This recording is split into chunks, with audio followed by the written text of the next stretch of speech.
បាទគោរពជំរាបសួរដល់លោកអ្នកអាណាព្យាបាលចឹងថ្ងៃនេះខ្ញុំបង្ហាញពីរបៀបក្នុងការប្រើប្រាស់ទៅលើសុវត្ថិភូមិ app ចឹងគ្រាន់តែលោកអ្នកអាណាព្យាបាលបានធ្វើការ login ទៅលើសុវត្ថិភូមិ app តមកលោកអ្នកអាណាព្យាបាលអាច view កូនរបស់លោកអ្នកអាណាព្យាបាលបើសិនជាករណីយើងមានកូន5នាក់ឬក៏2 3នាក់ដែលរៀននៅក្នុងទីតាំងណាមួយនៃសាលាសុវត្ថិភូមិទោះបីជាទីតាំងខុសគ្នាក៏នៅតែឃើញដែរឲ្យតែបានដាក់លេខចុះឈ្មោះហ្នឹងចូលទៅក្នុងsystem មានន័យថាលោកអ្នកអាណាព្យាបាលយកលេខរបស់លោកអ្នកអាណាព្យាបាលទៅចុះឈ្មោះជាមួយនឹងខាង receptionist អញ្ចឹងកន្លែងនេះតើ app នេះទាញអត្ថប្រយោជន៍អ្វីខ្លះសម្រាប់ដល់លោកអ្នកអាណាព្យាបាលអញ្ចឹងទី1លោកអ្នកអាណាព្យាបាលអាចមើលទៅលើបញ្ជីវត្តមានកូនរបស់លោកអ្នកគ្រាន់តែចុចកន្លែងបញ្ជីវត្តមានកូនតមកកូននេះឧទាហរណ៍ថាខ្ញុំត្រូវមើលទៅលើអានសុភាវីអញ្ចឹងខ្ញុំចុចទៅលើតមកមានឈ្មោះថ្នាក់មានអីជាដើមអញ្ចឹងកន្លែងនេះបញ្ជាក់ដែរបើសិនជាករណីគាត់ឈប់គឺវានឹងបង្ហាញថាអូខេគាត់សុំច្បាប់ថ្ងៃឬក៏មិនទេណាអូខេអញ្ចឹងកូននេះក៏អត់សូវបានសុំច្បាប់ទេអញ្ចឹងកន្លែងនេះបង្ហាញថានៅពេលដែលគាត់ឈប់ទេអូខេ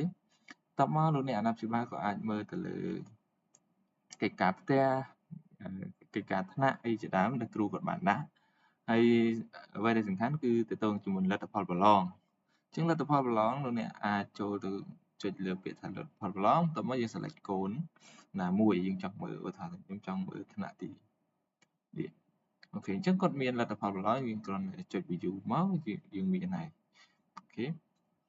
តមកលោកអ្នកអាណាព្យាបាលក៏អាចមើលទៅលើតារាងកិត្តិយសនៅក្នុងថ្នាក់រៀនរបស់គាត់ហ្នឹងតើ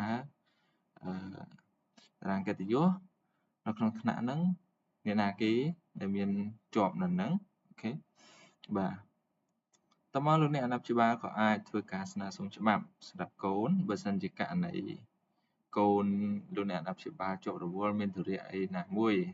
ជាប់ទៅការបងប្អូនអញ្ចឹងគ្រាន់តែចុចសញ្ញាបូកហ្នឹងមកយើង select យកថ្ងៃដែលយើងចង់ឲ្យគាត់ឈប់អូខេតមកជ្រើសថ្ងៃណាអូខេអញ្ចឹងថាខ្ញុំឈប់ដល់ថ្ងៃ27តមកកន្លែងនេះគឺសូមលោកអ្នកអាណាព្យាបាលទៅសេនៅហេតុផលមូលហេតុ reason ហេតុអីបានគាត់ឈប់គាត់ស្នើទៅណាណាអូខេហើយតមកយើងចុចពាក្យថាស្នើសុំអូខេអញ្ចឹងលោកអ្នកអាណាព្យាបាលអាចមើលទៅតាម process មើលមួយនៅពេលដែលគ្រូគាត់អនុម័តឬក៏មិនអនុម័តអីគឺមើលទៅលើ process ហ្នឹងបាទអូខេអញ្ចឹងលោកអ្នកអាណាព្យាបាលក៏អាចមើលអំពីព័ត៌មានសាលារៀនដែលយើងមានគ្រប់ទីតាំងទាំងអស់ហើយមានលេខទូរស័ព្ទមានអីនៅក្នុងនេះទាំងមាន Google Map មានអីជាដើមបាទអញ្ចឹងនៅក្នុងនេះលោកអ្នកអាណាព្យាបាលក៏អាចចូលទៅក្នុង profile របស់កូនលោកអ្នកអាណាព្យាបាលមើលទៅលើថ្នាក់រៀនអូខេ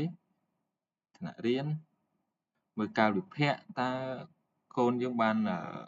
រៀន